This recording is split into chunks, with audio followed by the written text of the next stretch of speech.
Salut à tous, c'est BizBiz. Alors aujourd'hui l'épisode 757 du Zap Image. Comme d'habitude je vous mets des images de foot d'actualité ou des images anciennes. On en parle un peu et c'est parti. Donc tout d'abord n'hésitez pas à installer l'application OneFootball pour suivre toute l'actualité du foot. Les liens sont en description. Donc nous on prend directement la direction de l'Angleterre et on va parler du derby hier de Manchester entre United et City. Et ça a tourné à l'avantage de l'équipe de Manchester City qui s'est imposée 2-0. Donc j'ai regardé la deuxième mi-temps et c'est vrai qu'il y avait une classe d'écart, même deux classes d'écart entre ces deux équipes. Les victoires logiques et méritées de l'équipe de City qui joue tout simplement un meilleur football que l'équipe de Manchester United. Donc une fois de plus les gars, Bernardo Silva a été décisif dans cette rencontre. Leroy Sané aussi qui est souvent remplaçant hier a joué. Il a marqué aussi le deuxième but sur une grosse boulette on peut dire du gardien David De Gea. C'est pas sa première quand même cette saison. Donc Manchester City reprend la première place de Première Ligue aux dépens de Liverpool.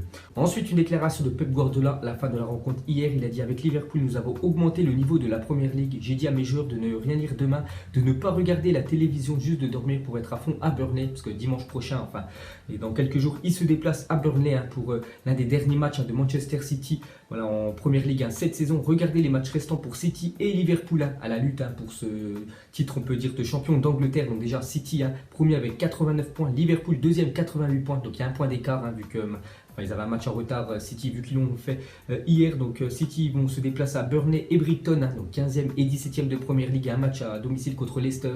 Donc ils peuvent bien évidemment gagner ces trois matchs à Manchester City. Donc Liverpool aussi risque de gagner aussi leurs trois derniers matchs, Huddersfield, Newcastle et Wolverhampton.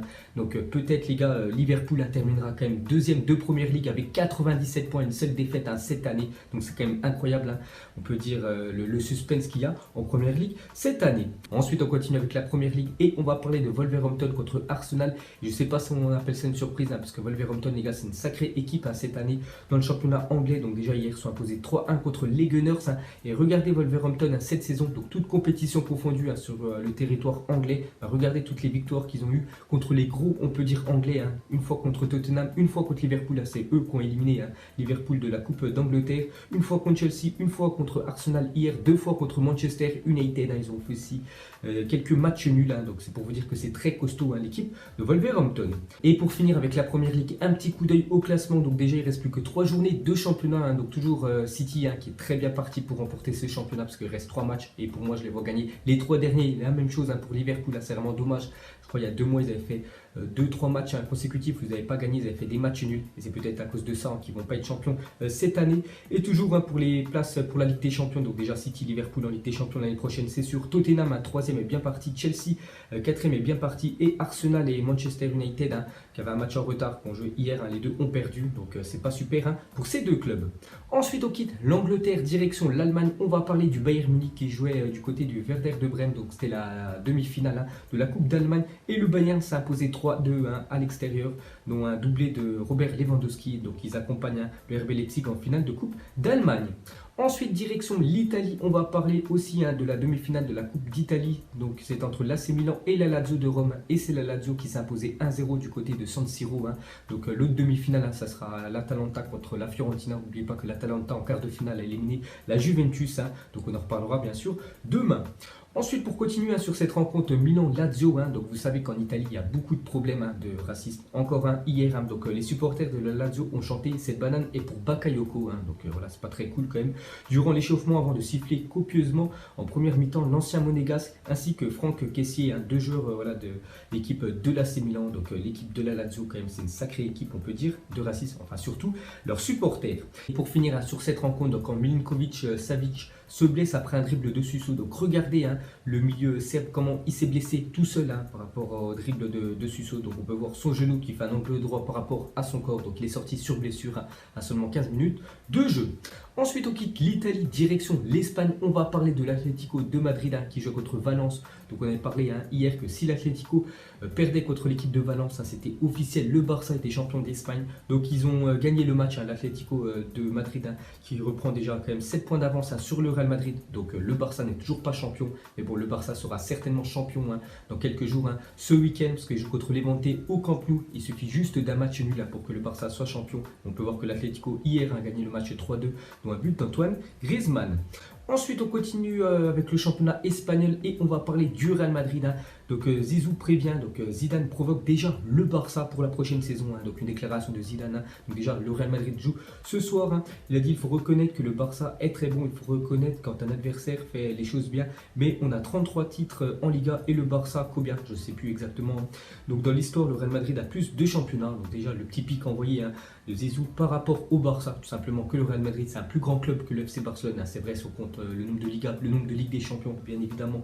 Le palmarès est plus garni, on peut dire, côté madrilène. Et pour finir avec Zizou, il a dit la saison prochaine, la chose la plus importante pour moi est la Liga. Donc l'objectif de Zidane l'année prochaine, c'est le championnat espagnol. C'est pas la Ligue des Champions ni la Coupe du Roi. C'est bien évidemment ce championnat espagnol qu'ils ont gagné, je crois, il y a 3 ans. Et depuis, c'est le FC Barcelone qui remporte à chaque fois ce titre de champion d'Espagne. Et l'objectif du Real l'année prochaine, c'est de le récupérer. Ensuite, on continue avec le Real Madrid. On peut voir que des représentants du Paris Saint-Germain ont rencontré le frère de Raphaël Varane pour attester de l'intérêt du club d'après Paris United. Vous savez que c'est un Twitter très bien renseigné sur l'équipe du Paris Saint-Germain. Donc voilà, des dirigeants du PSG ont rencontré le frère de Varane pour un éventuel possible transfert dans quelques mois. Donc le joueur est ouvert à un retour en France et à un nouveau projet. Cependant, le Real Madrid ne compte pas le lâcher à n'importe quel prix. Donc il va falloir débourser beaucoup d'argent, je pense, pour acheter, pourquoi pas, Raphaël Varane qui veut quitter le Real Madrid. Il a dit qu'il avait fait le tour.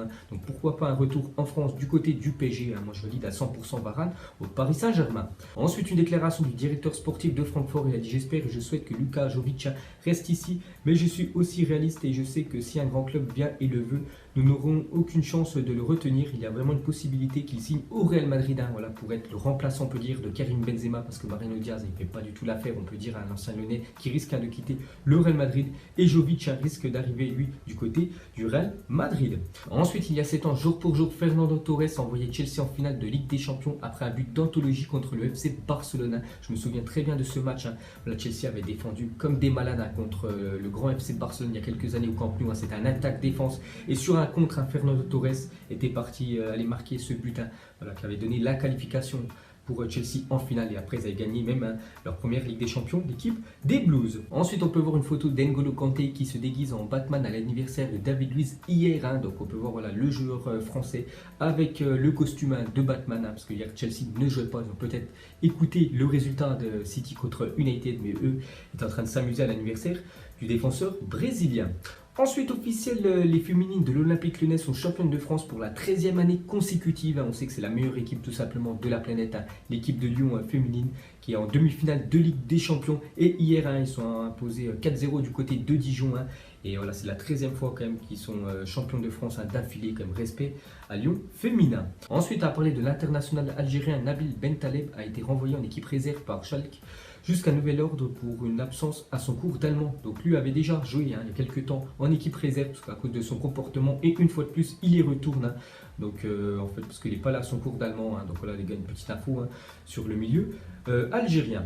Ensuite, une info de dernière minute, on peut voir que Virgil van Dijk va être élu joueur PFA, donc joueur de l'année de Première Ligue. Officialisation normalement aujourd'hui d'après le journal MySport.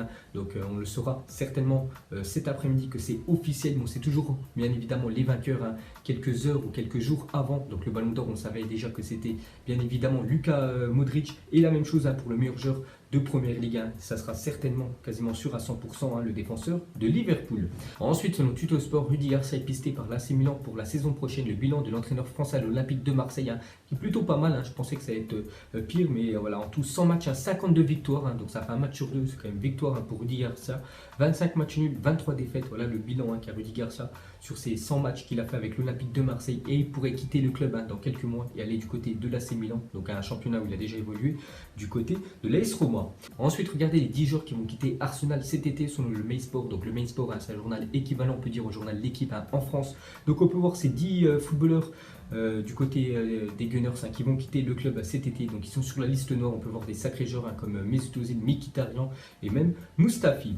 Ensuite, à parler de Riyad Mahrez en manque de temps de jeu, aurait fait part à ses dirigeants de son mécontentement et menacerait de quitter le club cet été. C'est vrai que Riyad Mahrez, il a un talent fou, mais le problème c'est qu'il joue à Manchester City. Et vous savez qu'à City, il y a beaucoup de monde dans le secteur offensif.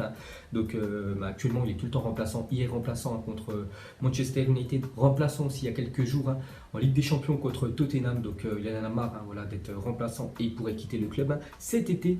Et aussi un autre joueur de City qui est lui aussi remplaçant cette année, c'est Leroy Sané. Pourtant il a marqué le deuxième but hier, mais les derniers matchs, que ce soit en Ligue des Champions ou même en championnat, souvent remplaçant Leroy Sané, lui aussi ne voudrait pas prolonger avec le club de City et pourrait quitter le club dans quelques mois. Ensuite, regardez les magnifiques nouveaux crampons de Cristiano Ronaldo envoyés par Nike. Vous savez qu'il est sponsorisé par Nike, Cristiano Ronaldo. Et regardez, c'est Mercurial où c'est marqué Cristiano, tout simplement sur son crampon. Donc c'est une photo qui date d'aujourd'hui à l'entraînement. Ensuite, une petite photo insolite, donc vue à Naples. Donc un maillot du Napoli floqué de light après l'élimination de la Juventus. Vous savez que Naples et la Juventus, c'est deux équipes qui se détestent, un peu comme le Paris Saint-Germain et Marseille en France.